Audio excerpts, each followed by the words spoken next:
يا عجلود قال فيرمينيو يواجه الزمالك يا. ايوه يا عم جاي. فيرمينيو اللي ما يلعب في الانجليزي هيجي. ايوه اللي بيلعب في الانجليزي هيجي. ايوه هو فيرمينيو اللي كان بيلعب في الدوري الانجليزي بيجي اللي بيلعب في الدوري السعودي، هيجي الزمالك اللي يلعب في الدوري المصري. ايوه يا باشا هيجي هو فيرمينيو هنجيبه، بس المشكله في حته دلوقتي، في مشكله بسيطه قد كده مش أيوة هنحلها يا بول. كده. هيلعب على ناصر منسي كيف؟ لا يا اخي، حقيقة ده ناصر المنسي. مشكله كبيره. ويلعب عليها ازاي من ناصر المنسي بتاعكم ده؟ ليه عشان انت عايز ناصر منسي يقعد فيرمينيو دكه ولا؟ ليه هو ناصر المنسي عمل ايه عشان فيرمينيو يقعد دكان؟ متجاب بطوله وجاب هدف للزمالك، في هدف في الاهلي للزمالك. لا يا اخي، امال ايه؟ طب والله عالي يا عبد العال. امال ايه عادي؟ حقيقة عال عالي يا عبد العال. فيرمينيو لما يلعب كان بيلعب في الدوري الانجليزي وبعد السعودي يقعد دكة ناصر المنسي.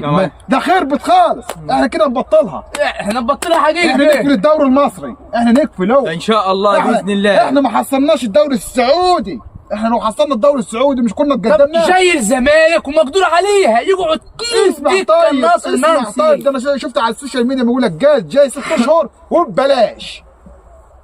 اسألوا كده طيب، اسألوا طيب. ببلاش قال يا الكلام ده. ايوه يا حاج جاب بلاش قال. ده خرب جاي. لا ده مش ده خير، باظ. ده ذكاء اداره هنا بقى. دولار دولار دولار. ايوه ماشي. أيوة. وفي الاخر مش لما يقدم هياخد بعضه ويمشي. لا يا اخي، فاكر جدو موديست؟